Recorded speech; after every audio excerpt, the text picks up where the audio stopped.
Well, it was only a matter of time before Chris Young made some big changes, and after this weekend, he showed he is not messing around.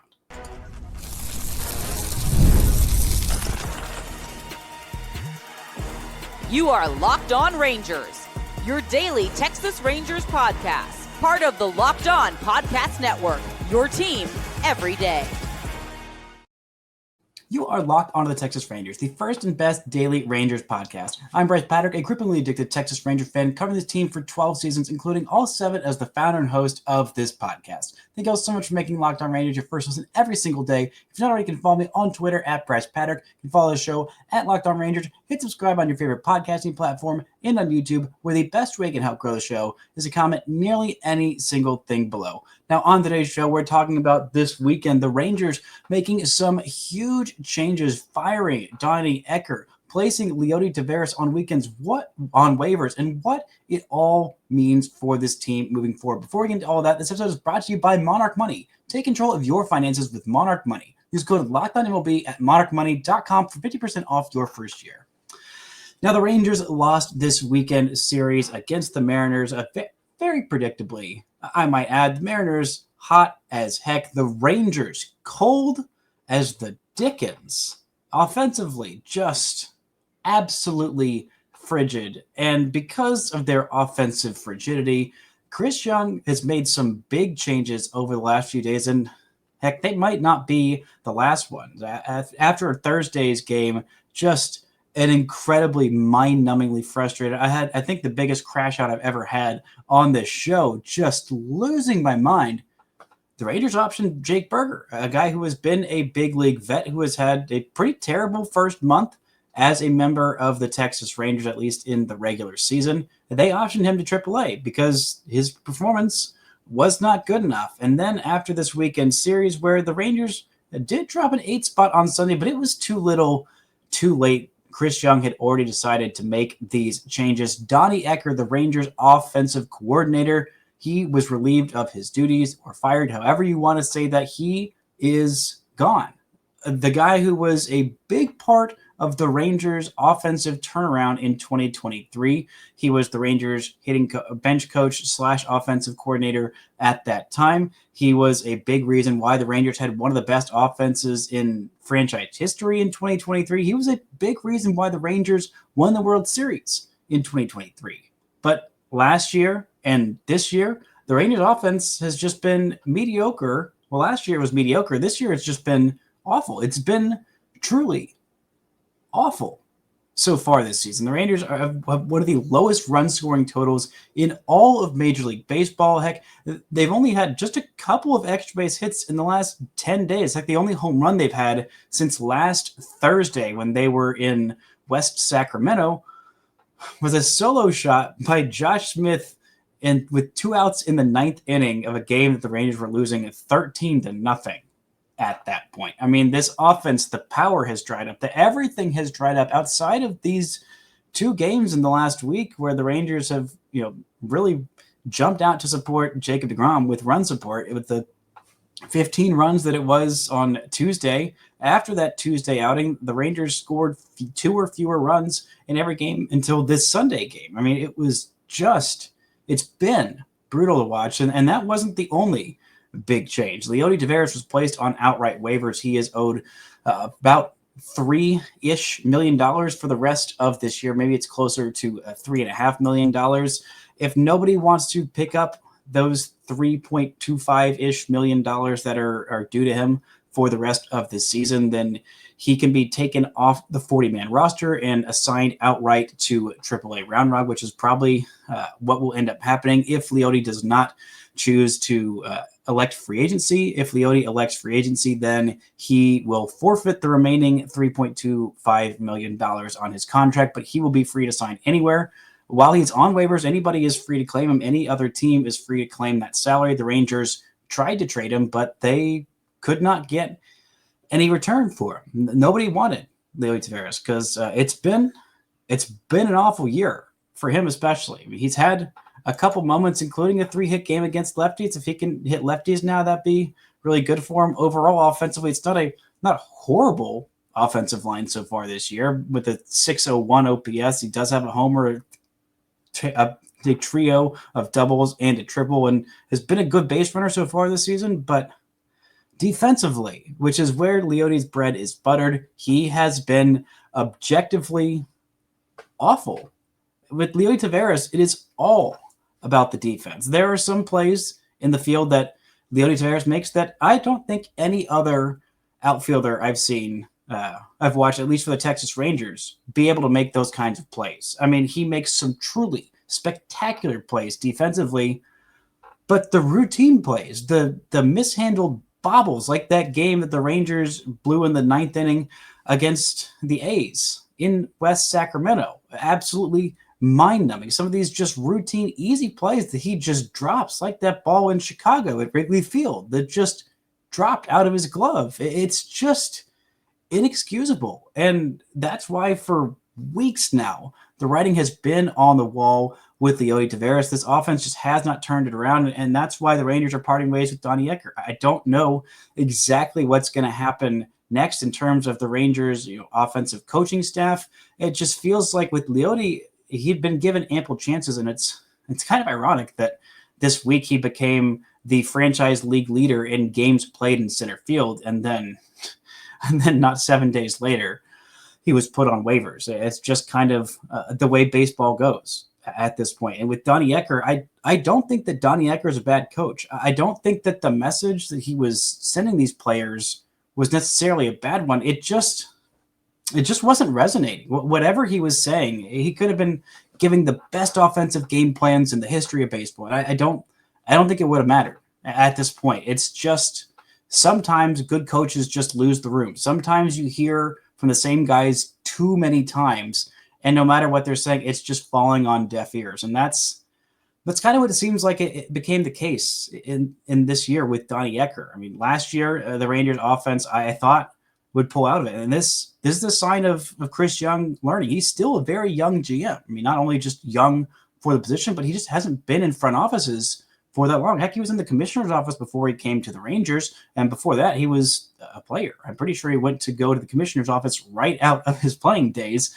And he's only been in a front office for not even half a decade. I think it was the end of 2020 that Chris Young joined the Rangers staff. It's not been all that long. And heck, he's only been the main man in charge. This is his 3rd season. He was promoted to the main man in charge after just 2.5, 3-ish years in a front office at all. I mean, heck, credit to John Daniels for all the things that he taught him. Credit to Chris Young for being an incredibly fast learner. But Chris Young is learning from those mistakes. Last year, this was a similar predicament to last year, except this year the Rangers pitching staff is performing incredibly well, but the offense was bad last year. And all year long, Chris Young was saying, hey, these guys are going to figure it out. These are a bunch of good hitters. They're going to eventually figure out how to hit. And it felt like the same case this year of, hey, this is a lineup full of guys who are very, very good. They learned from their mistakes. They weren't counting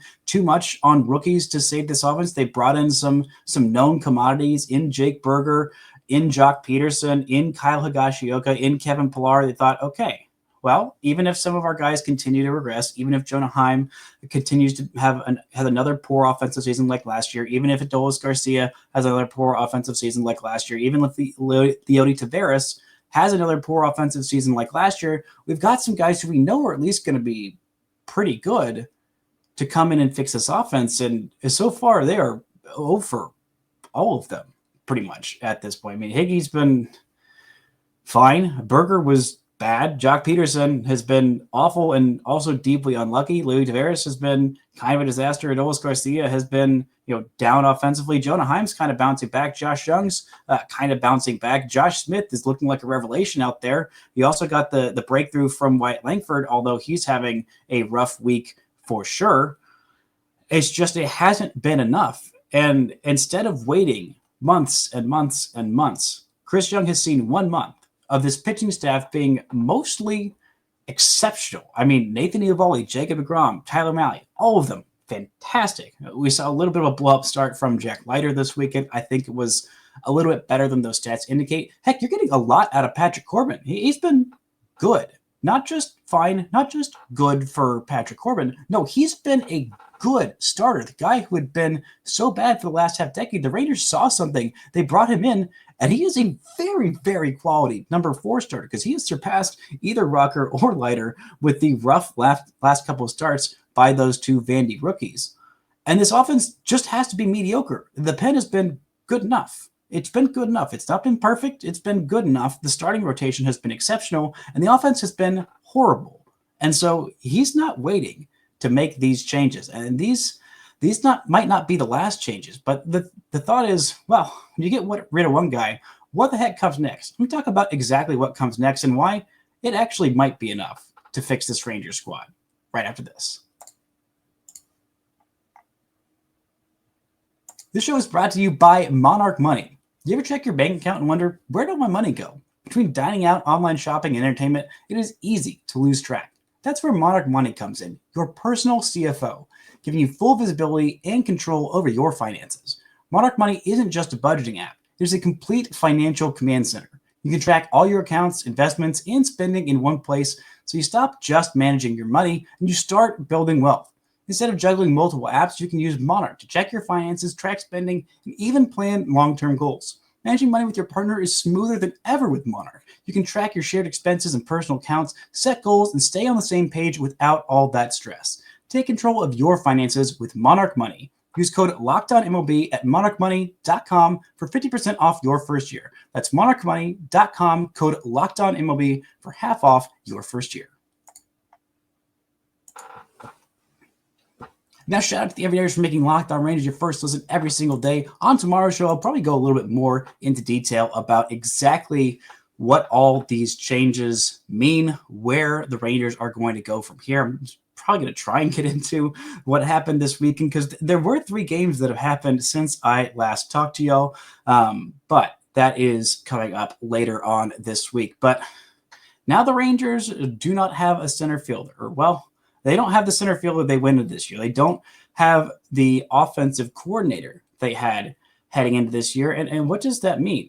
Well, I don't know if the Rangers are going to just fully axe the entire hitting coaching staff. That maybe that's dramatic. Maybe that's necessary. Maybe the dramatics are necessary. But like I said, Donnie Ecker had been there for a while. He was a big part of this Rangers staff and a big part of this Rangers offensive success. And they brought in Justin Veal this year as their hitting coach, who was a disciple under Donnie Ecker back in their San Francisco Giants days. This, by the way, this was a dramatic thing for Bruce Bochy. Bruce Bochy, in his near 3 decades or so of managing, has never made an in-season staffing change to his coaching staff. He has never done it before this year. That kind of shows you the scope of how dramatic this problem is. And the Rangers brought in Justin Veal, and the thought was the last time these two worked together, the last time Justin Veal and Donnie Ecker worked together was the 2021 San Francisco Giants team.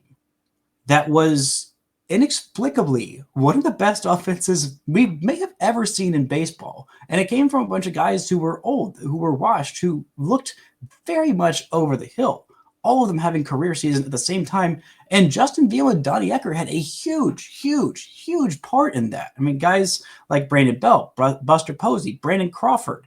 I mean, guys like Evan Longoria, who had thought to have been washed for 3-4 seasons. And Brandon Crawford was not just washed; he was just a guy who had never ever really hit, and he had a near 6-win season as a shortstop who had never hit. He'd always been a defensive specialist, and then he just learned how to hit. Brandon Belt had never been a guy who would hit for power, and then boom, at age 35 or so, he figured out how to hit for power because these two guys were really good hitting coaches. And I think that there is some concern among the fan base that, hey, Justin Veal is just another offshoot of Donnie Ecker. And yeah, he kind of is. So maybe the whole message was flawed, but maybe the message wasn't flawed. Maybe it was just the messenger. And for me, I think that's why Justin Veal is going to stay on the staff. Seth Connor, the Rangers' assistant hitting coach, has been around for quite some time as well. I know he's been here since at least 2023, I believe, since maybe even 2022. And so that's why I'm not really as concerned about Justin Veal staying on and them being like, oh, well, let's just axe the guy at the top and maybe everything will be different. I think it might. I think it's not the message that was flawed, but the messenger. So having Justin Veal saying that same message, but being a different guy, being a different person leading those hitters meetings. Heck, maybe they just need to bring back in Austin Hedges and that'll fix the vibes. I don't know. I thought that Jock Peterson would come in and fix those vibes a little bit, but that has not been the case. Jock Peterson, gosh, talk about a rough weekend. He nearly had his first home run. He was about a foot shy of banging one off the foul pole at 113 miles an hour. Alas, it was just a foul ball. And then there were, 3 or 4 different just exceptional defensive plays by the Mariners, including Ben Williamson making one of the best catches I've ever seen at third base, just flailing his glove up backwards blind, robbing Jock Peterson of a surefire bloop single.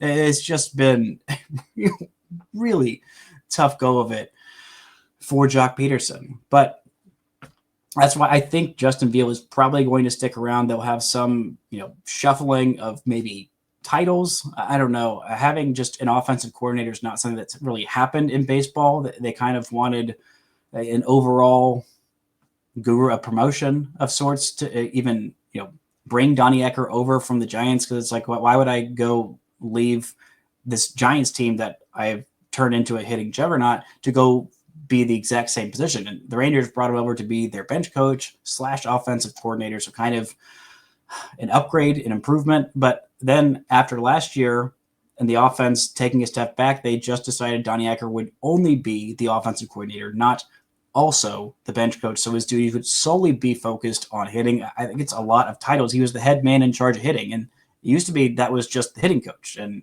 they also had a hitting coach this year in Justin Veal. And they also had an assistant hitting coach in Justin Connor. So I think that the titles will probably stay the same. I don't think there will be that much of a shakeup. It's just kind of felt like a little bit of an ego boost to inflate. Maybe there were some additional duties of being an offensive coordinator versus a hitting coach, some more involved things, some more organizational type of philosophies that were involved there. But I don't think that Justin Veal is going to suddenly become the offensive coordinator and then Seth Connor becomes the hitting coach. I don't see that being the change that is made. But with Leody Taveras and with both of these guys going out, I think for me, it's time. It's time for both of these guys, for sure. These guys had not been doing their jobs, and baseball is not a sport of sentimentality. I mean, in sports, you can't just hang on to guys because you like them, especially if they're, on the fringes. Leody Taveras was not the Rangers' top star. He's not the franchise player by any means. I've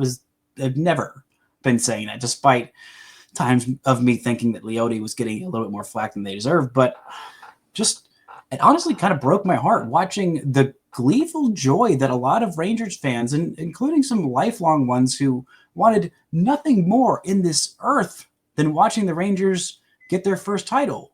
And even though these guys had not done their jobs over the last, year and a half, or I guess basically since 2024, they've done a poor job.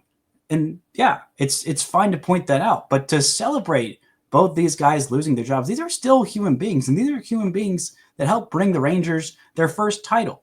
I mean, Leody Taveras had some incredible moments. Both of these guys, if not for both of these two individuals, the Rangers do not win that World Series in 2023. Heck, I don't even think they get there.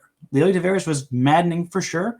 Down the stretch in 2023, he was bad offensively. Still, very consistent, good defensive player, good base runner. He had those 2 incredible months. Heck, the first half, he was playing like an all-star. He honestly probably should have been an all-star in the first half of 2023. And then he wasn't. He had a couple of great moments in the postseason, including especially that series against the Astros. I mean, that home run robbery of Yordan Alvarez in, Game 5? A ball with a 1,000 expected batting. I've never seen that before. It had a 1,000 expected batting average because every baseball that had ever been hit like that, at that launch angle, at that exit velocity, that far in a baseball field, every single one of those balls had been a hit. And Leody Taveras said, no, that's mine. I'm taking that. That's mine. He also went deep off of Justin Verlander in the ALCS and provided a crucial insurance run in that game. And not to mention, one of the biggest moments in Rangers history maybe doesn't happen if not for Leody Taveras. in Game 1 of the World Series. Remember that Corey Seager had a high drive and it was tied? The Rangers were down 2 runs in that ninth inning.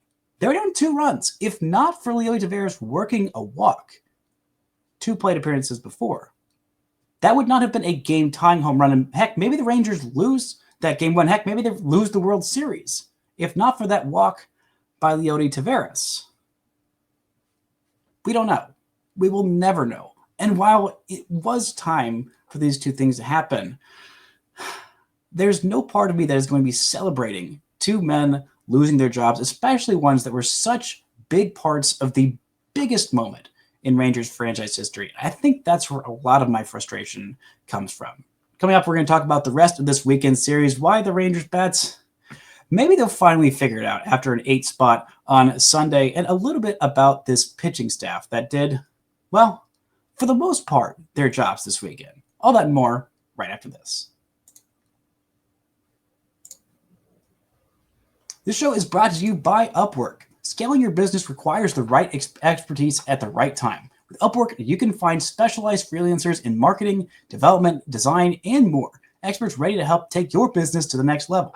Upwork gives businesses flexibility by connecting them with top freelance talent across multiple industries, including IT, AI, web development, and marketing. Whether you need extra hands for a project or a long-term partner, Upwork makes hiring simple and affordable. If you need good help with a marketing campaign, Upwork can connect you with a freelance expert who delivers incredible results. Posting a job is free and it's simple. And within a day, multiple qualified candidates to choose from. Instead of hiring full-time, Upwork help find affordable top freelancers to scale any business efficiently. So visit Upwork.com to post your job for free. That's UPWORK.com.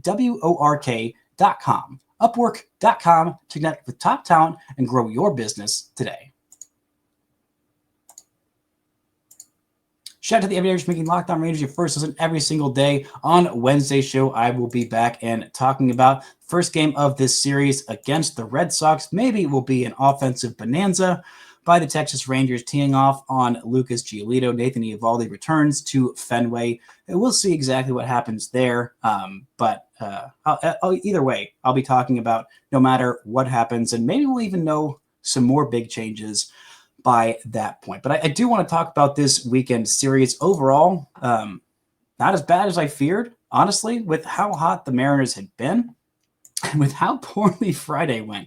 I mean, good Lord, it was some serious. The last 2 starts have been some serious regression to the mean from Jack Leiter, which I thought he performed a little bit better than what those stats indicate. He went 4 1/3 innings. He allowed 8 hits. Not great. He allowed a couple of home runs, both of them to at that point, I think still MLB leader in home runs, which is Cal Raleigh, a catcher leading baseball in home runs. Heck, Cal Raleigh has been on an incredible tear so far this year. No shame in giving up a home run to him. A little bit of shame giving up 2 home runs, but there's not really as much shame in the second home run that he gave up, which was the grand slam, which did account for 4 of the 6 runs that he gave up in that game. A curveball on 2 strikes. Heck, he had gotten him to swing at a curveball in the dirt. He'd gotten him to swing and miss at a fastball way up and out of the zone. The first pitch of the at-bat, he was ahead of him, 2 strikes, and he couldn't put him away. Heck, the curveball that he homered on, it was a ball, 3-4 inches below the zone that Cal Raleigh was, off balance pulling that ball. It was a ball away from him and below the zone by 4 inches that he pulled just over the fence in right field for a grand slam. Jacob Latz came in and got lat up. He got lat up. Nope, nothing. Nah, had to try something in this awful weekend series. But this Mariners lineup had been just humming heading into this weekend. The pitching staff had been, suspect at times, but the Rangers made Brian Wu look like a god amongst men. Because that's what this offense had done. I mean, 8 strikeouts for Wu. He only allowed 1 hit. The Rangers didn't have a hit with runners in scoring position because they didn't have an at-bat or a plate appearance with runners in scoring position, because they did score 1 run, just that solo shot from Josh Smith. Outside of that, just a single from Heim, a single from Langford, and that's it. That's the only base runners outside of that home run by Josh Smith, down 13-0. That was the only other base runner the Rangers had. 3 base runners, whole game. Not ideal. Not ideal, not even good. And they followed that up with a whopping 1 run in the game after that. Patrick Corbin had another really, really good day working out of trouble. Mariners were just 2 for 9 with runners in scoring position. The Rangers, alas, worse. 1 for 6 with runners in scoring position and 6 guys left on base. The Rangers were able to work their walks, a couple of walks by Dustin Harris in that game. A walk by Langford also had a hit. Marcus Semien also worked a walk. He's been on base, I believe, every single game since he has moved to that 5-hole. Still, I think he has 1 extra base hit, maybe, in that span since he's been moved out of leadoff spot. I think he should stay there. Hoping that he can find the power somewhere. Hoping that the rest of these Rangers bats can find any power anywhere because it's just been abysmal. I mean, that game on Saturday, again, the Rangers had it in their grasp. Hobie Milner coming in with a shutout inning. Robert Garcia coming in with a shutout inning. Chris Martin not able to close the door and giving up 1 run, gets tagged with the loss. He's now 0 for 4 despite having 0-4 despite having a 2.30 ERA because the Rangers, again, did what they do. They took a pitcher that was on the ropes and they made him look good. Granted, I think Luis Castillo definitely got a lot more help than he deserved from the umpires. There was really just 1 inning where the Rangers had him on the ropes at all, and he got several favorable calls to get out of some jams when he just did not have his command. Frustrating, but the Rangers should have been doing better. They should have been doing a lot better. And then in this Sunday game, maybe the Rangers can only score when Jacob deGrom's on the hill. Maybe that's the case. But it looked like for a moment that the Rangers were going to lose another 1-0, 2-1 game. It just looked like this offense was helpless. And after Jacob deGrom gave up 1 run in the 3rd inning on Sunday, you thought, okay, well, 1 run. So far this weekend, that's been basically an insurmountable lead for the Texas Rangers. And then comes that 6th spot in the 3rd inning. Heck, before last Monday, before about a little more than a week ago, maybe it's 2 weeks ago at this point, but before that first game in Oakland where the Rangers had that batting order shakeup before Corey Seager went on the IL, I think it was 2 weeks from today. But before 2 weeks ago, that 6 runs would have been a season high. And they did it in 1 inning, these big innings that the Rangers used to do all the time. And I would like them to do a whole lot more often. Heck, they were able to score 8 runs with just 1 extra base hit, not 1 double, not a home run, just a triple from Josh Smith, capping off a 4-hit day. I absolutely love Josh Smith in the leadoff spot. He needs to stay there. This needs to stay the batting order. What happens behind 1 through 3?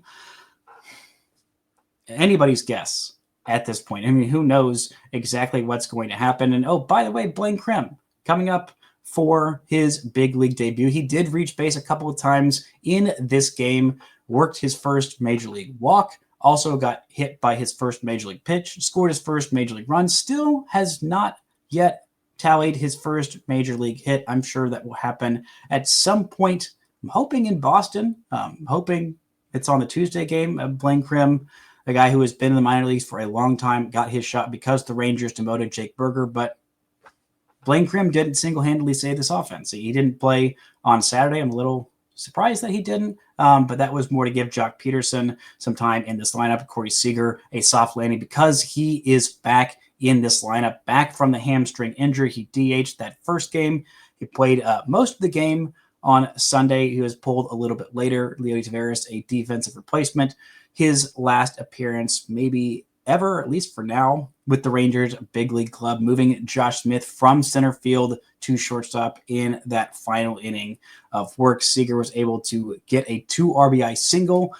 He still doesn't have his extra base hit in his first couple of games back. I think he's still working his way back, but drove in the first 2 runs of this game, gave the Rangers a lead, and then they kept on pouring on some 2-out hits, some 2-out, 2-strike hits, something this offense just had not done. The second you got them to 2 outs, the second you got them to 2 strikes, which usually didn't take long because this offense has been making bad swing decisions and getting behind in counts very, very quickly.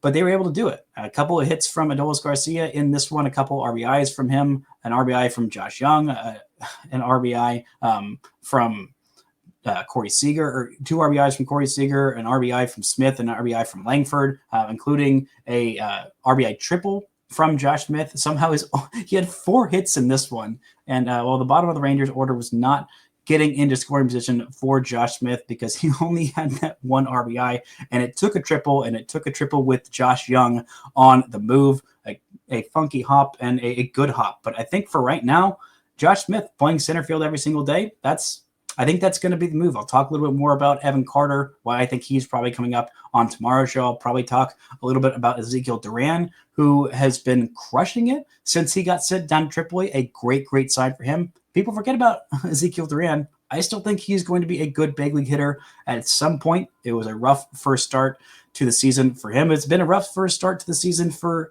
basically everybody in this Rangers offense. And, the Rangers tallied 4 walks and 12 hits and 8 runs, and it still wasn't enough to save Donnie Ecker's job. It still wasn't enough to save Leody Taveras' job. And credit to Chris Young for making these changes when he did and not letting it get out of hand. It's been rough. The Rangers are finally below 500 with this series loss to the Mariners. They are 5 games out of first place. They are only a game back of third place. They are not that far back of the Athletics, who are in second place above the Astros and Rangers in this division. Mariners look like the real deal right now, and the Rangers got absolutely thumped in this series. Could have taken 2 out of 3 had they been able to score just 3 runs in that Saturday game. Alas, that was not the case, but the Rangers are not sticking around and waiting to make these dramatic changes. They know the time is now. Games count just as much in April as they count in May, as they count in September, not as much as they count in October, because those are postseason games. And if the Rangers want to be playing them, they could not wait to make these dramatic changes. We'll see if they end up fixing things, but for right now, it seems like a step in the right direction. Although it is sad to see anyone lose their jobs, it felt like this was the time to make those moves. That's going to do it for today's show. Thank you all so much for listening and subscribing, and until next time, don't forget to enjoy baseball.